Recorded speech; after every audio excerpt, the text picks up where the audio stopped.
السلام علیکم ورحمۃ اللہ وبرکاتہ۔ الحمد للہ وکفى وسلام علی عبادہ الذین اصطفى، اما بعد۔ عن عبد الله بن عباس رضی اللہ عنہما ان رسول اللہ صلی اللہ علیہ وسلم قال ان اللہ تجاوز لي عن امة الخطأ والنسيان وما استكرهوا عليه، رواہ ابن ماجہ۔ حضرت عبداللہ بن عباس رضی اللہ تعالی عنہما کہتے ہیں، بے شک اللہ تعالی رسول اللہ صلی اللہ علیہ وسلم نے ارشاد فرمایا، بے شک اللہ تبارک و تعالی میری خاطر تجاوز لی عن امت الخطأ، میری خاطر اللہ تبارک و تعالی نے میری امت سے 3 طرح کے خطاؤں اور کاموں کو معاف فرما دیا۔ 3 قسم کے کاموں اور غلطیوں کو معاف کر دیا۔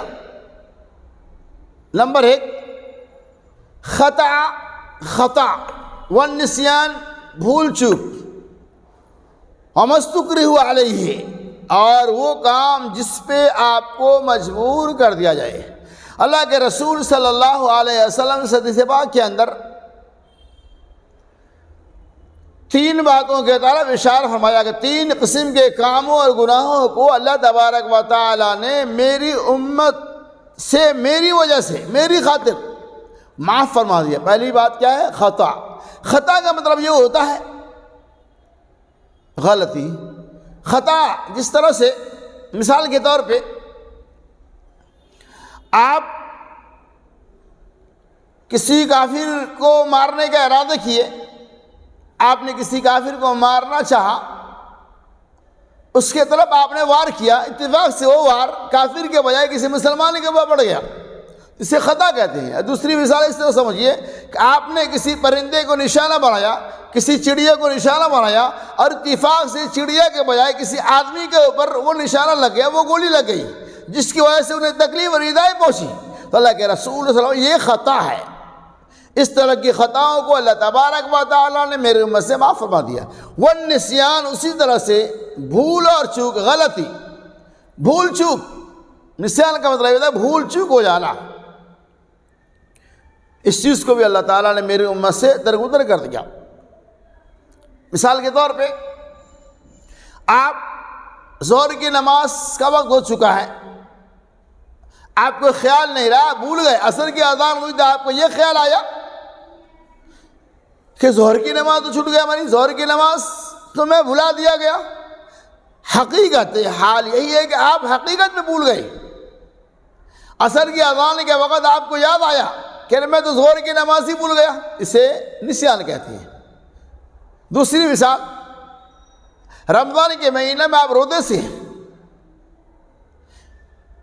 اتفاق سے آپ پانی پی لیے اور کھانا کھا لیے، اس کے بعد آپ کو یہ معلوم ہوا کہ ہم تو روزے پہ تھے، تو کیا مطلب پانی پینے اور کھانا کھانے کی وجہ سے آپ کا روزہ ٹوٹے گا؟ نہیں، کیوں چکے؟ وہ نسیان ہو گیا، بھول چک ہو گیا، اللہ تعالیٰ نے آپ کو کھلا پلا دیا، اسی کو نسیان کہتے ہیں۔ یعنی بھول چک میں کوئی کام ہو جائے، پھر بعد میں احساس ہو کہ یہ کام تو ہم سے غلط ہو گیا، اسی چیز کو نسیان کہتے ہیں، اس میں کوئی گرفت نہیں، اللہ تعالیٰ معاف فرمائے گا۔ تیسری چیز یہ وما استکرہوا علیہ، اور کسی کام پہ آپ مجبور کر دیا جائے، یعنی کوئی ایسا کام جو اسلام میں حرام ہے لیکن کسی مجبوری کی بنیاد پر اسے آپ کو انجام دینا پڑتا ہے، اس کے بغیر کوئی چارہ نہیں، اسے کہتے ہیں مجبوری۔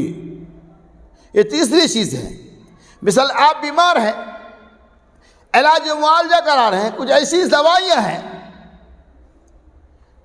جس دوائی کا استعمال کرنا آپ کے لیے بالکل حرام ہے، لیکن مجبوری ہے، اس حد تک جس سے آپ کی جان بچ سکتی ہے وہ دوا کھا سکتی ہے۔ آپ کو کہیں مجبور کر دیا جائے، آپ کو بے بس کر دیا جائے، اس کام کو کرنے پہ مجبور کر دیا جائے، اور مجبوری کی بنیاد پر گرچہ وہ کام حرام ہے آپ کر لیتے ہیں، تو اللہ تبارک و تعالیٰ اسی صورتحال میں اس کو معاف فرما دے۔ جیسے قرآن نے کہا وَمَنِ اضْطُرَّ غَيْرَ بَاغٍ وَلَا عَادٍ فَلَا إِثْمَ عَلَيْهِ، کہ اگر آدمی کسی کام پہ مجبور کر دیا جائے تو اس کے اوپر کوئی گناہ نہیں ہے۔ یعنی مجبوری میں حالت شدت میں آپ نے اس کام کو انجام دے دیا، اس حد تک جس سے آپ کی جان بچ سکتی ہے، جس سے آپ کا کام نکل سکتا ہے، اس حد تک اللہ تبارک و تعالیٰ نے